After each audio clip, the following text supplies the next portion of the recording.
Hello, ഇന്ന് റാണിപ്പോളയുടെ video ആയിട്ടാണ് വന്നിട്ടുള്ളത്. ആദ്യം തന്നെ കായം തേച്ച് വെച്ച് ചിക്കൻ ഒന്ന് ഫ്രൈ ചെയ്തെടുക്കാം. സെയിം വെളിച്ചെണ്ണയിലേക്ക് തന്നെ സവാളയും ഉപ്പും കൂടിയിട്ട് വഴറ്റിയെടുക്കാം. പിന്നെ ഒരു ജാറിലോട്ട് ഇഞ്ചി വെളുത്തുള്ളിയും പച്ചമുളകും കൂടി ഒന്ന് ക്രഷ് ചെയ്തെടുക്കാം. പിന്നെ 1 ടീസ്പൂൺ മഞ്ഞൾപ്പൊടി, 1/2 ടീസ്പൂണ് പെരുംജീരകപ്പൊടി, 1 ടീസ്പൂൺ ഗരം മസാലയും 2 ടീസ്പൂൺ ചിക്കൻ മസാലയും 1 ടീസ്പൂൺ കാശ്മീരി പൗഡറും ചേർത്തിട്ട് മിക്സ് ചെയ്തെടുക്കുക. നേരത്തെ ഫ്രൈ ചെയ്ത് വെച്ച് ചിക്കൻ ഇങ്ങനെ പിച്ചിട്ടെടുക്കാം. പിന്നെ ഒരു ജാറിലേക്ക് 1 കപ്പ് മൈദയും 1 കപ്പ് സൺഫ്ലവർ ഓയിൽ, 1 കപ്പ് മിൽക്കും 2 വെളുത്തുള്ളിയും 2 ടീസ്പൂൺ പെപ്പർ പൗഡറും പിന്നെ 4 എഗ്ഗും കൂടി പൊടിച്ചൊഴിച്ചെടുത്ത് ഉടച്ചെടുക്കാം. പിന്നെ ചിക്കൻ അതിലേക്ക് ചേർക്കുക. ലേശം ചിക്കൻ ബാക്കി വെക്കണം, ഞാൻ ലാസ്റ്റ് പറയാം കേട്ടോ. പിന്നെ ചപ്പും പുതിനയും കറിവേപ്പിലും കൂടി ചേർത്തിട്ട് ഇളക്കി വെക്കാം.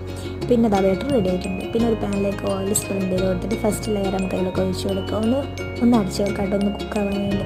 അപ്പോൾ അതിന് ശേഷം നമുക്ക് ഈ എടുത്തതിനെ നല്ലോണം ഫില്ല് ചെയ്ത് കൊടുക്കാം. പിന്നെ രണ്ടാമത്തെ ബാറ്റർ അതിലേക്ക് ഒഴിച്ച് കൊടുക്കാം. പിന്നെ മുകളിൽ നേരത്തെ മാറ്റി ചിക്കൻ ചേർത്ത് ഡെക്കറേഷൻ ആണെങ്കിലും ചെയ്യാം.